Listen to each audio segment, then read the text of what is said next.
दोस्तों, इस वीडियो को भूल कर भी स्किप मत करना, क्योंकि इस वीडियो में ऐसी सच्चाई छुपी हुई है जिसे सुनना आपको बहुत ही ज़रूरी है, क्योंकि इस सच्चाई को हमसे छिपाया गया था।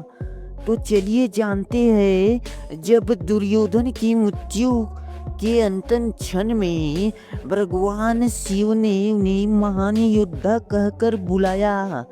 आखिर ऐसा क्यों श्री कृष्ण ने कहा, चलिए जानते हैं वो रहस्य जो हमसे छिपा दी गई थी।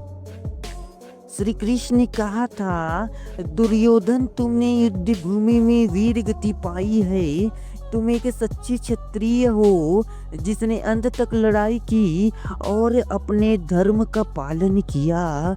भले ही तुम्हारा मार्ग अधर्म से भरा था, लेकिन तुमने युद्ध में अद्भुत पराक्रम दिखाया।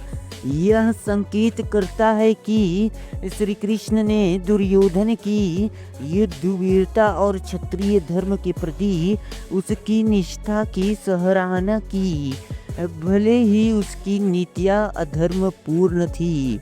यह प्रसंग महाभारत के शल्य पर्व और सैप्तिक पर्व में आता है, जहाँ युद्ध के बाद के भावनात्मक दृश्य और दुर्योधन की मृत्यु से जुड़े बातें वर्णित है। दुर्योधन की मृत्यु और श्री कृष्ण का रहस्य। भीम द्वारा गदा युद्ध में दुर्योधन की जंघ तोड़ दी जाती है।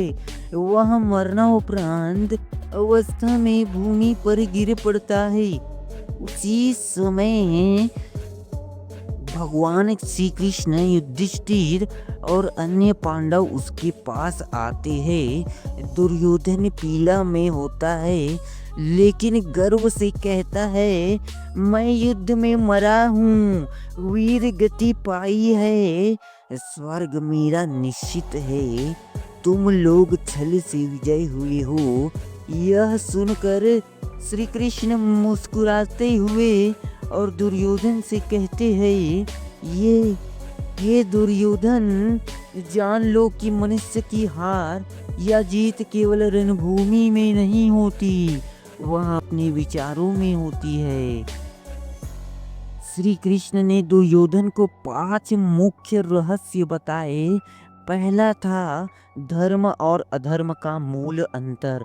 तुमने हमेशा धर्म की परिभाषा अपने लाभ से जोड़ी। धर्म केवल शास्त्रों या कुल परंपराओं का पालन नहीं, बल्कि प्राणियों के कल्याण और सत्य के पक्ष में खड़े होना है।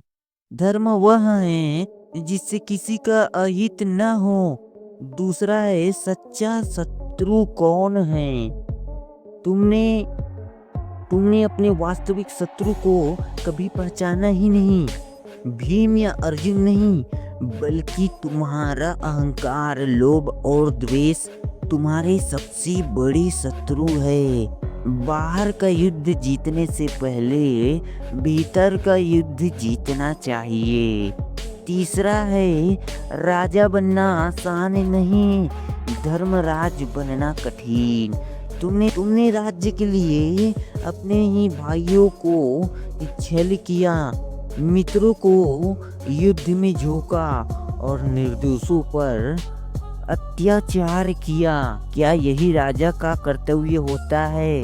राजा वह नहीं जो राज्य करता है, राजा वह है जो नीति, करुणा और न्याय से सेवा करता है।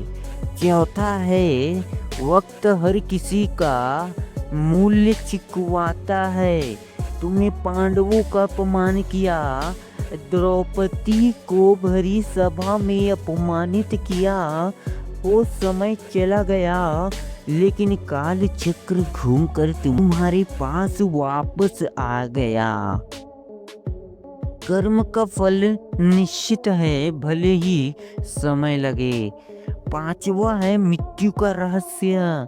मृत्यु अंत नहीं है।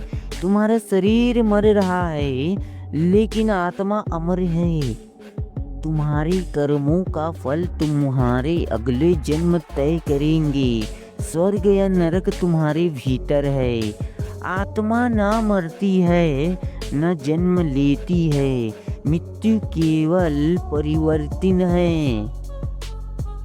कृष्ण का अंतिम वाक्य दुर्योधन से, तुम बलवान थे लेकिन विवेकहीन थे। यदि तुम अपने भीतर के अंधकार से लड़ते और तुम संसार के सबसे बड़े महान राजा बन सकते थे। श्री कृष्ण ने दुर्योधन को यह रहस्य बता दिया कि धर्म की विजय केवल तलवार से नहीं होती, बल्कि आत्मा की शुद्धि से होती है। परम सत्य यह है कि जीत वही है जो भीतर से हो। यह जानकारी आपको अगर अच्छी लगी हो तो वीडियो को कृपया शेयर कर देना। और